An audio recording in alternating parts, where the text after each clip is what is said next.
Hey, Lakeside Church and online friends. It is finally here. We are finally going to be moving back indoors for worship at Lakeside Church. And I know that a lot of you have been looking forward to this for a while and just chomping at the bit to get back in here. I have been too, and I'm really excited to be in here with you. But as we're coming in for worship, the elders and I wanted to record a short video just to convey a few things to you. First, we want to talk to you about what our mindset is and where our motivations lie when it comes to the rules that we're asking people to observe in here. Second, we want to talk to you about what it might look like where we're heading. And third, I want to talk to you about where we're starting right now. So first, our mindset. There are certain churches out there that have made the choice that it's going to be safety first at all costs, where they see it as it is the church's responsibility to provide the safest worship experience possible. Likewise, there are other churches that have said, you know what, it's our job to provide the freest church experience possible, and we're not going to have anybody wear masks, and if you feel at risk, then you can just stay home. We're not really in either one of those camps when we sit around as elders talking, and we've reasoned about this an awful lot. Where we fall is somewhere a little bit different. You see, the way we see it is that it's not our job to make this a safe place for everybody, and it's not our job to make that choice for you. We think that everybody in this church has different levels of risk due to the coronavirus, and you have different levels of risk that you're willing to tolerate in your lives. And we want to respect that you are making those choices for yourself, and you have the right to do so.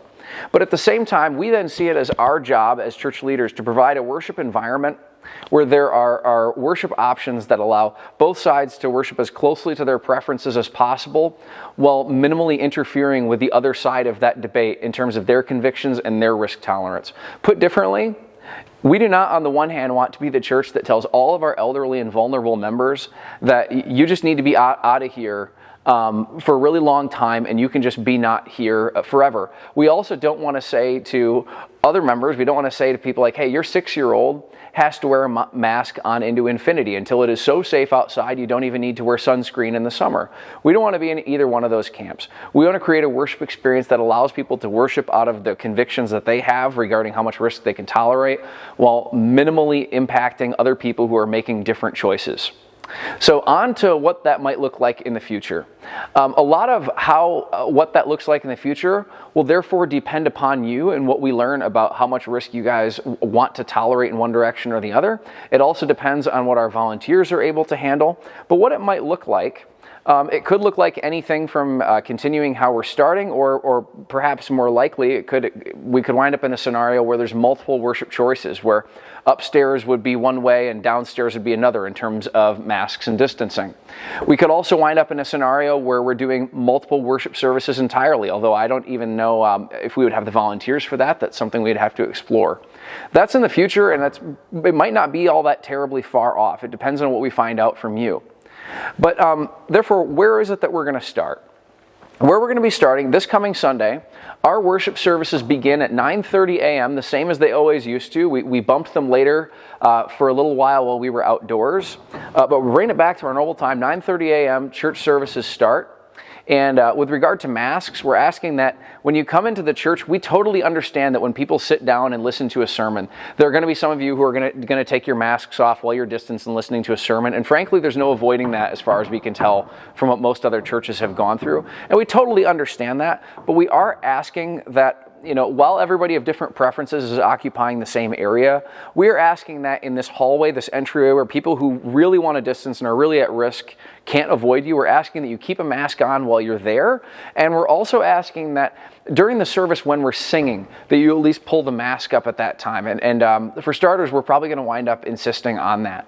The second thing to realize is that we're going to be distanced throughout the building. And to that end, you'll see behind me, there's some new video equipment set up that we've been testing. We have a lot of work into it. And that is so that we can have a really great online streaming experience for those of you who aren't going to be coming in person yet. And also so that we can have a really great video venue in the basement that doesn't have to feel like a compromise from not being upstairs. And so depending on how many people show up, if we're distanced out, we have that for an overflow downstairs. And I think that's actually a pretty good option. You might be surprised at how much you like it. The third thing for you to realize as you come into worship has to do with our children's ministries and our Sunday school. And we want to be sensitive about this because a lot of our teachers are more vulnerable to the coronavirus, but they still love your kids and they still want to volunteer. So what we're going to be doing is we're going to be having the younger grades of Sunday school. They're going to meet during the worship service, dismissed midway through.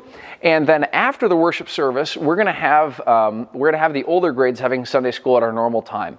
And splitting them in half like that will allow us to be able to not use some of our smaller rooms that are probably not as well ventilated, and it will allow them to distance throughout the building better. Now, like I said, I'm sure that there's a lot of you who are chomping at the bit to get to a no mask option, and that is somehow, that's according to what it is we're trying to accomplish. That is to accommodate differing perspectives while minimally allowing them to really get in each other's way or impact one another. We might be talking about some sort of a no mask option, either upstairs or downstairs or different services, who knows. We just ask that you be patient. But in the meantime, I'm really looking forward to seeing all of you who are willing to come here and worship. And for those of you who are going to be staying home, the elders and I want you to know that our care, our hearts, and our prayers are with you. We love you.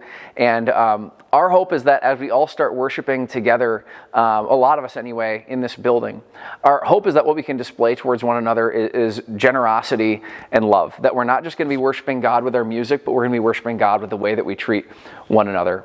So thank you for your patience with us. These are really hard decisions to make, and we're looking forward to seeing you again and learning more about where your hearts are on all of this as well. So look forward to seeing you Sunday, and take care.